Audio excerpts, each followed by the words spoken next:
کال بیل کی آواز نے مجھے اس بات کا شدت کے ساتھ احساس دلایا کہ کلثوم نے مجھے اپنے فلیٹ میں پناہ دے کر کس قدر بھیانک غلطی کی ہے۔ دروازے کے باہر میرے لیے یقیناً کوئی اچھی خبر نہیں تھی۔ کلثوم نے خود مجھے کچھ بھی تو سوچنے کا موقع نہیں دیا تھا، بس مجھے کچھ وجہ بتائے بغیر خاموشی سے اس فلیٹ میں لے آئی تھی۔ اس نے مجھے ہیرالڈ اور اس کے گرگوں سے بچا لینے کے لیے یہ سب کچھ کیا تھا۔ وقتی طور پر وہ مجھے موت کے ہاتھوں سے چھین بھی لائی تھی، مگر اپنی ناتجربہ کاری اور سادگی میں اس نے میرے ساتھ ساتھ خود اپنے آپ کو بھی پھنسوا دیا تھا۔ بھلا اس صورت میں جب کہ میری جان کے دشمن اس سے میری جان کا سودا کر رہے تھے، مجھے اپنے ساتھ رکھنے کی کیا ضرورت تھی؟ اب کیا ہوگا؟ کلثوم کے لہجے میں کپ کپاہٹ تھی۔ وہ بہت زیادہ سہم گئی تھی۔ شاید انہوں نے اپنے مقتول کا چہرہ دیکھ لیا ہے اور میری تلاش میں یہاں تک کان پہنچے ہیں۔ دراصل انہیں آپ کی زندگی کے دام چکاتے دیکھ کر میری کچھ سمجھ میں نہیں آیا۔ میرے ذہن پر صرف ایک ہی سوچ غالب تھی کہ آپ کو اس کمرے سے دور ہٹا دوں، کہاں لے جاؤں، کچھ سمجھ نہیں آتا تھا۔ اس ہوٹل میں مجھے آپ کے لیے یہی پناہ گاہ نظر آئی تھی۔ وہ بول رہی تھی مگر اس کے چہرے پر پیشمانی اور پریشانی کا کرب حویدہ تھا۔ دروازہ کھول دو کلثوم اور خود میرے عقب میں چلی جاؤ، میں چوہے کی موت مرنا کبھی پسند نہیں کروں گا۔ لیکن میں نہیں چاہتی کہ اس نے دروازے کے ساتھ پشت لگا کر کھڑے ہوتے ہوئے کچھ کہنا چاہا۔ شاید وہ میری سمت بڑھنے والے خطرے کو روک دینا چاہتی تھی۔ پگلی کہیں کی۔ میں نے اسے بازو سے پکڑ کر دروازے سے ہٹا دیا اور دروازے کی چٹخنی گرا دی۔ آنے والے خطرے سے نپٹنے کے لیے میں نے پیٹرسن کے دیے ہوئے ہتھیار کو استعمال کرنے کا فیصلہ کر لیا تھا۔ دروازے کے پٹ کھلے تو ہوٹل کا ہندو مالک میرے سامنے کھڑا تھا۔ زینہ چڑھنے میں اس کی سانس پھول رہی تھی۔ اسلم کدھر ہے؟ اس نے بے تابی سے پوچھا۔ وہ اس قدر حواس باختہ تھا کہ اس نے اپنے مخاطب کو بھی دھیان سے نہ دیکھا، یا پھر یہ بھی ممکن ہے کہ اس کے لاشعور میں فقط یہی بات ہو کہ دروازہ کھلتے ہی سامنے کلثوم کھڑی ہوگی۔ اچانک ہی وہ بوکھلا کر 2 قدم پیچھے ہٹ گیا۔ تم؟ اس کی آنکھیں حیرت اور خوف سے پھیل گئیں۔ وہ چند لمحے ہونکوں کی طرح مجھے تکتا رہا۔ وہ کس کو قتل کرنے کے بعد اٹھا کر لے گئے؟ اس کا انداز خود کلامی کا سا تھا۔ کون قتل ہوا ہے؟ کس نے کیا ہے؟ میرا قتل سے کیا تعلق ہے؟ میں نے انجان بنتے ہوئے کہا۔ میں اس کے ساتھ انگریزی زبان میں مخاطب ہوا تھا۔ ہندو نے الجھی ہوئی نگاہوں سے میری طرف دیکھا اور پھر مجھے نظر انداز کر کے کلثوم کی طرف متوجہ ہو گیا۔ اس نے اپنا سوال پھر دہرایا۔ اسلم کدھر ہے؟ ابھی تک ادھر تو نہیں آیا۔ کلثوم کے لہجے میں ناگواری تھی۔ تم تو کہہ رہی تھی یہ اپنے کمرے میں سو رہا ہے، پھر وہ کون تھا جسے ان لوگوں نے گولی کا نشانہ بنا دیا ہے؟ یہ تمہارے کمرے میں کیسے پہنچا؟ اس امریکی کے ساتھ تمہارا کیا تعلق ہے؟ انڈین ریستوران کا یہ ہندو مالک شاید یہ سمجھتا تھا کہ میں اس کی زبان نہیں سمجھ رہا ہوں۔ وہ کلثوم سے مخاطب تھا اور میں کلثوم کو لے کر وہاں سے نکل بھاگنے کے بارے میں سوچ رہا تھا۔ میں کسی بے گناہ کو قتل ہوتے ہوئے نہیں دیکھ سکتی تھی۔ اسے وہاں سے لے آئی تھی۔ انہوں نے اس کے مغالطے میں کس کو گولی کا نشانہ بنا دیا ہے؟ مجھے کچھ علم نہیں ہے۔ اگر قتل ہو جانے والا اسلم ہے تو اسے قتل ہی ہو جانا چاہیے تھا۔ اس بے غیرت کو۔ کلثوم کے لہجے میں حقارت اور چہرے پر نفرت کی چنگاریاں اسلم کے لیے اس کی جذباتی توڑ پھوڑ کے آئینہ دار تھے۔ انڈین ریستوران کے ہندو مالک کی آنکھوں سے آگ برسنے لگی۔ اس نے جبڑے بیچ لیے اور مستقل انداز میں کلثوم کی طرف بڑھتے ہوئے بولا، کمینی کتیا، تو نے اپنے شوہر کو قتل کروا دیا ہے اور اب یقیناً اپنے اس یار کے ساتھ بھاگنے کا پروگرام بنا رہی ہو۔ میں تجھے زندہ نہیں چھوڑوں گا۔ تم نے میرا بازو کاٹ دیا ہے۔ وہ کلثوم پر جپٹ پڑا اور اس نے اپنے دونوں ہاتھ کلثوم کی گردن پر ڈال دیے۔ میں یہ سب کچھ خاموش تماشائی کی حیثیت سے نہیں دیکھ سکتا تھا۔ کلثوم میری بہن تھی۔ ابھی تھوڑی دیر پہلے ہی تو میں اس کی گود میں سر رکھے احساس کے رشتے سے اپنے جسم و جان میں اندیکھی مسرتیں سمیٹنے میں مصروف تھا۔ چھوڑو اسے۔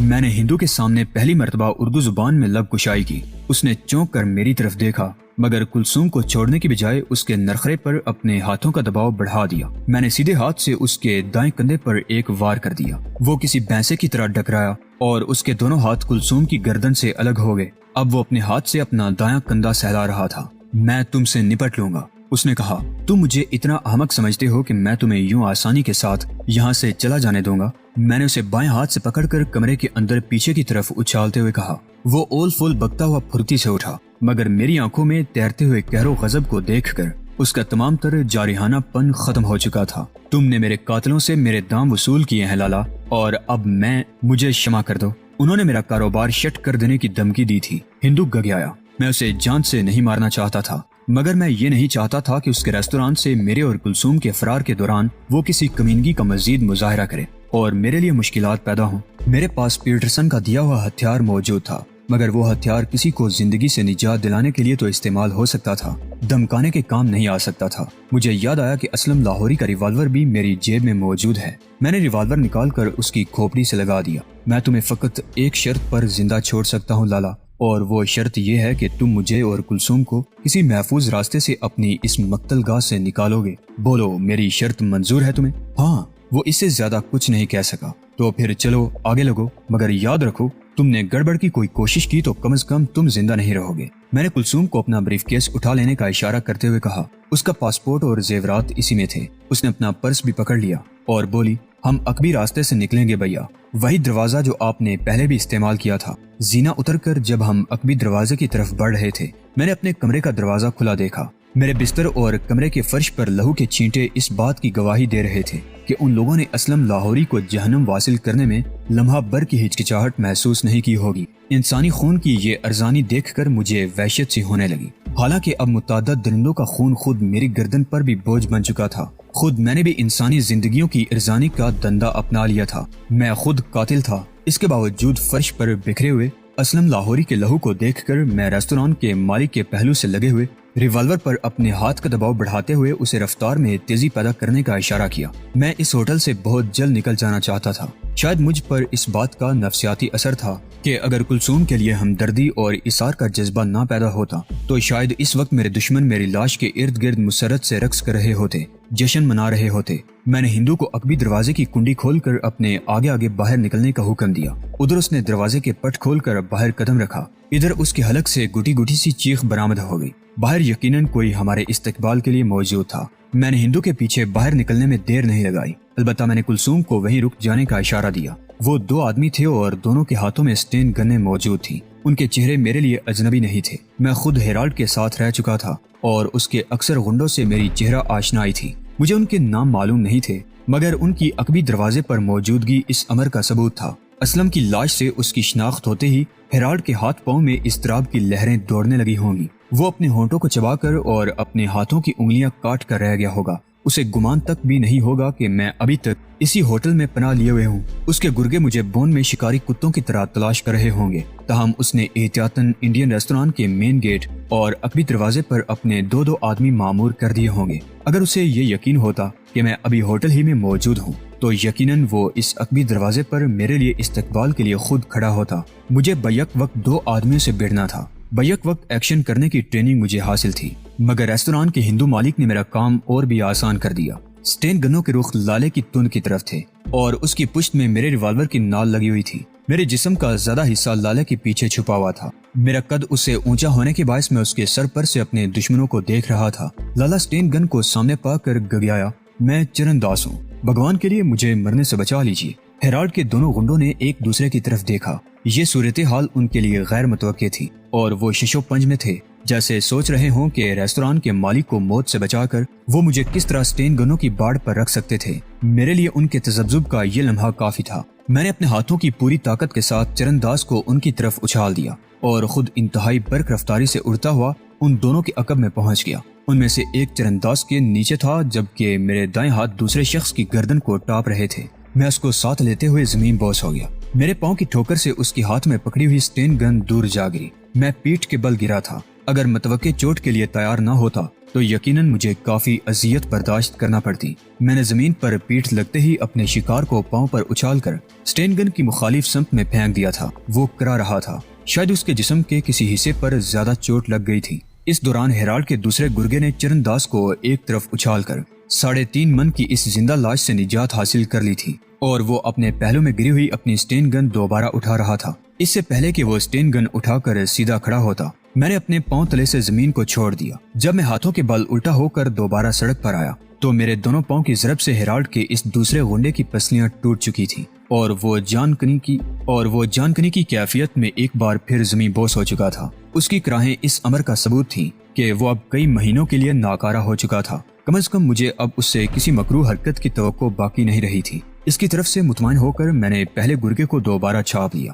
کیونکہ وہ اپنی سٹین گن کی طرف بڑھنے کے لیے پر تول رہا تھا۔ میں نے اس کی گردن کی گرد اپنا بایاں بازو حمائل کر کے دائیں ہاتھ کا زوردار گونسا اس کی ناک پر رسید کر دیا۔ اس کے حلق سے خرخراہٹ کسی آوازیں خارج ہونے لگی اور میری گرفت میں وہ کسی ماہی بے آب کی طرح تڑپنے لگا۔ میں اس کی ناک پر دوسرا گونسا لگانے ہی والا تھا کہ چونک پڑا۔ مجھے یوں محسوس ہوا جیسے میرے عقب میں دو افراد کے درمیان کشمکش جاری ہو۔ میں نے بوکھلا کر غنڈے کو اپنی ڈال کے طور پر اپنی باہوں میں بھر لیا اور گھوم کر اپنے عقب میں دیکھنے لگا۔ وہ ایک عجیب منظر تھا۔ چرن داس اور کلثوم کے درمیان سٹین گن کے لیے تگودو ہو رہی تھی۔ غالباً چرن داس سٹین گن اٹھانے کے ارادے سے اس کی طرف بڑھا ہوگا اور کلثوم نے، جو کہ ریستوران کے عقبی دروازے میں کھڑی تھی، اسے دیکھ لیا ہوگا۔ وہ چرن داس کو روکنے کے لیے دروازے سے سڑک پر آ گئی ہوگی اور اب دونوں کے مابین کشمکش جاری تھی۔ چرن داس کو ہیرالڈ کے غنڈے پر گرنے سے شاید کوئی زیادہ چوٹ نہیں آئی تھی۔ اس نے اپنے حواس قائم رکھے تھے اور سٹین گن پر قابض ہو جانے کے ارادے سے کلثوم کے ہاتھوں اپنی درگت بنوا رہا تھا۔ ابھی تک کلثوم نے چرن داس کو روکا ہوا تھا، مگر وہ صنف نازک تھی، ایک عام سی لڑکی تھی۔ خون خرابہ اس نے کب دیکھا تھا؟ چرن داس کسی وقت بھی اس پر غالب آ سکتا تھا۔ میں نے اپنے ہاتھوں میں پکڑی ہوئی زندہ لاش کو ایک بار پھر سڑک پر اچھال دیا اور اس سے پہلے کہ ہیرالڈ کا غنڈہ زمین پر واپس آتا، میں نے اپنا دایاں پاؤں ایک مخصوص زاویے سے چرن داس کے ٹخنے کی سیدھی طرف اس طرح مارا کہ وہ ایک دل خراش چیخ کے ساتھ زمین بوس ہو گیا۔ چرن داس کے ٹخنے کی سیدھی طرف اس طرح مارا کہ وہ ایک دل خراش چیخ کے ساتھ زمین بوس ہو گیا۔ چرن داس کے حلق سے خارج ہونے والی چیخ رات کے سناٹے کو چیرتی چلی گئی اور اس کے منہ سے چیخوں کا ایک سلسلہ شروع ہو گیا اور وہ اپنی ٹانگ کو پکڑ کر کلابازیاں لگانے لگا۔ غالباً اس کی ٹانگ ٹوٹ چکی تھی۔ چرن داس کی چیخیں ابھرتے ہی مجھے ہوٹل کے اندر عقبی دروازے کی طرف دوڑتے لپکتے قدموں کی آوازیں سنائی دینے لگی، جیسے بہت سے لوگ ادھر آ رہے ہوں۔ میرے اندازے کے مطابق آنے والے افراد کی تعداد 4-5 کے لگ بھگ تھی۔ میرے پاس ان کو روکنے کا ایک ہی طریقہ تھا کہ میں سٹین گن اٹھا کر ان کے عقبی دروازے سے نمودار ہونے سے پہلے ہی ان پر گولیوں کی ایک باڑ مار دیتا، مگر میرا یہ اقدام انسانی جانوں کے بلا جواز اتلاف کی زد میں آتا اور یہ بات مجھے گوارا نہ تھی۔ میں نے آج تک بلا جواز کسی کو جان سے نہیں مارا تھا۔ اگر اپنی جان بچانے کے لیے ایسا ناگزیر ہو جاتا تو میں یہ بھی کر گزرتا، مگر ابھی میرے پاس ایک اور راستہ باقی تھا۔ میں نے کلثوم کو اشارہ کیا۔ اس نے عقبی دروازے کے قریب رکھا ہوا میرا بریف کیس اور اپنا پرس اٹھایا۔ اس دوران میں نے دونوں سٹین گنیں سمیٹی اور ہم ایک موڑ مڑتے ہوئے انڈین ریستوران کے عقب کی گلیوں میں سے ایک اندھیری گلی میں آگے بڑھ گئے۔ بون کے اس 3rd کلاس ہوٹل کے عقب میں زیادہ تر بون کے غریب لوگ رہتے تھے۔ گلیوں میں اسٹریٹ لائٹ نہ ہونے کا ہمیں خاصا فائدہ رہا۔ ہم نے کم و بیش نصف درجن گلیوں کے موڑ مڑے ہوں گے۔ میرے ذہن میں یہ اندیشہ موجود تھا کہ ہیرالڈ کے آدمی ان اطراف میں پہلے سے میری تلاش میں ہو سکتے تھے، مگر اس آبادی کو عبور کر کے ریلوے لائن تک پہنچنے کے دوران کسی سے ہماری مٹ بھیڑ نہیں ہوئی۔ ریلوے لائن کے دوسری طرف نشیبی علاقہ ویران تھا، ہم کہیں بھی بیٹھ کر تھوڑی دیر کے لیے سستا سکتے تھے۔ ریلوے لائن عبور کرتے ہی کلثوم نڈال ہو کر گر پڑی تو میں نے ایک مناسب جگہ دیکھ کر وقتی طور پر رک جانے کا فیصلہ کر لیا۔ جس جگہ ہم نے پناہ حاصل کی یہ اس لحاظ سے بھی محفوظ تھی کہ یہاں پر گشتی پولیس اسکواڈ کے گزرنے کا کوئی امکان نہیں تھا۔ کلثوم کی حالت سنبھلنے تک ہمیں یہیں چھپنا تھا۔ بظاہر ہم کھلے آسمان کے نیچے تھے، مگر جگہ جگہ اونچے اونچے ٹیلوں کی وجہ سے بہت سی ایسی جگہیں موجود تھیں جن میں رات کے اندھیرے میں چھپ کر رہا جا سکتا تھا۔ کھڑ نما پناہ گاہ میں نے کلثوم کو اس طرح لٹا دیا کہ اس کا سر میری گود میں تھا۔ شاید اپنی ناآسودہ خواہشوں کے علاوہ میں وہ مہر بلب تھی، شاید اپنی ناآسودہ خواہشوں کے علاوہ میں جل رہی تھی، ان زخموں کا حساب کر رہی تھی جو اس نے ایک اچھے مستقبل کی تلاش میں اپنے وطن چھوڑ کر کھائے تھے، یا شاید میرے متعلق سوچ رہی تھی، میں جسے اس نے بائی کہہ کر پکارا تھا۔ بون کے انڈین ریستوران کے اس کمرے کو کبھی نہیں بھول سکا تھا جس کمرے میں مجھے کلثوم نے ایک منہ بولے رشتے کی انوکھی لذت سے دوچار کیا تھا۔ چند گھنٹے پہلے اس کمرے میں وہ اپنی گود میں میرا سر رکھے مجھے دنیا جہان سے چھپا لینا چاہتی تھی، اور اب ایک معصوم بچی کی طرح میری گود میں سر رکھے اپنے تھکے ہوئے اعصاب کو مجتمع کرنے کی کوشش میں اس کی آنکھیں بند ہوئی جا رہی تھیں۔ کلثوم کے متعلق سوچتے سوچتے میں تصور کی آنکھ سے اپنے رشتوں کو پکارنے لگا۔ میرا باپ عبد الجبار، جسے برسوں تک یہ بھی علم نہ ہو سکا کہ اس کا کوئی بیٹا بھی ہے۔ میری ماں زنینہ، جو مجھ سے بے پناہ محبت کرنے کے باوجود مجھے کبھی مامتا نہ دے سکی۔ عائشہ، جس کے ساتھ معلوم نہیں میرا کیا تعلق تھا، لیکن میں اسے کبھی بھی اپنے احساس کے دامن سے جھٹک نہیں سکا تھا۔ میرا سوتیلا بھائی وکی، حالات نے جسے میرے ہاتھوں یتیمی مقدر کر دی تھی۔ الطاف عالم کی موت نے میری زندگی کا دارہ بدل کر مجھے بین الاقوامی مجرموں کی صف میں لا کھڑا کیا تھا۔ میں جس راستے پر چل رہا تھا، اس راستے پر خون کے کانٹے بکھرے ہوئے تھے۔ میں جدھر سے گزرتا تھا، موت کو زندگی کے تعاقب میں اپنا ہم قدم پاتا تھا۔ میں نیو یارک سے چہرہ بدل کر بون پہنچا تھا، مگر چہرہ بدل جانے سے انسان کا مقدر نہیں بدل سکتا۔ موت مجھے انتہائی قریب سے چھو کر گزر گئی تھی۔ یا ممکن ہے ابھی تک میرے تعاقب میں ہو، موت یقیناً میرے تعاقب میں تھی، مگر آج رات میرا مقدر میرا تنہا ہم رکاب نہیں تھا۔ حالات نے کلثوم کو میری ذمہ داری بنا دیا تھا اور شاید میری یہی نیکی میرا سائبان بنی ہوئی تھی۔ انڈین ریسٹوران سے اپنے فرار کا خیال آیا تو میرا ذہن چند گھنٹے پہلے کے واقعات میں الجھ کر رہ گیا۔ آخر یہ لوگ مجھ تک کس طرح پہنچے؟ ہیرالڈ کو کیسے پتا چلا ٹونی گارنر کے نام سے نیو یارک سے بون پہنچنے والا شخص دراصل توقیر جبار ہے؟ امریکہ سے ہیرالڈ کو کس نے میری بو پر لگایا؟ کیا روبنز نے؟ مگر روبنز کو میری بون روانگی کا کیسے پتا چلا؟ میں تو بدلے ہوئے نام اور تبدیل شدہ چہرے سے بون پہنچا ہوں۔ کیا خود پیٹرسن نے میرے متعلق اپنا ارادہ تبدیل کر لیا تھا؟ مگر پیٹرسن کو میرے موجودہ حلیے اور میرے نئے نام کے بارے میں کس نے اطلاع دی؟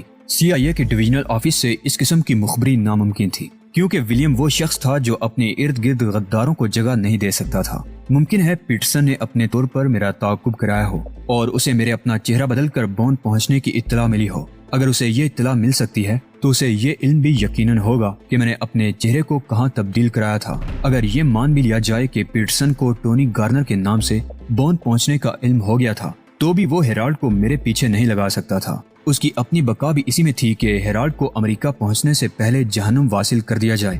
یہی کام سر انجام دینے کے لیے تو اس نے مجھے بھیجا تھا۔ یہ پیٹرسن ہی تو تھا جس نے مجھے قلم نما پستول دے کر ہیرالڈ کا پتہ صاف کر دینے کی ہدایت کی تھی۔ میں پیٹرسن کی ضرورت بن چکا تھا، اس کے لیے اس حد تک ناگزیر ہو چکا تھا کہ وہ مجھے راستے سے ہٹانے کے متعلق سوچ بھی نہیں سکتا تھا۔ میں نے اس گتھی کو سلجھانے کی ہر ممکن کوشش کی، مگر میں کسی نتیجے پر نہیں پہنچ سکا کہ ہیرالڈ کو ٹونی گارنر کے نام سے میرے بون پہنچنے کی اطلاع کہاں سے ملی، کیسے ملی۔ میں اپنے پیچھے یقیناً کوئی نشان، کوئی سراغ چھوڑ آیا تھا جو بظاہر ابھی تک میری نظر سے اوجھل تھا۔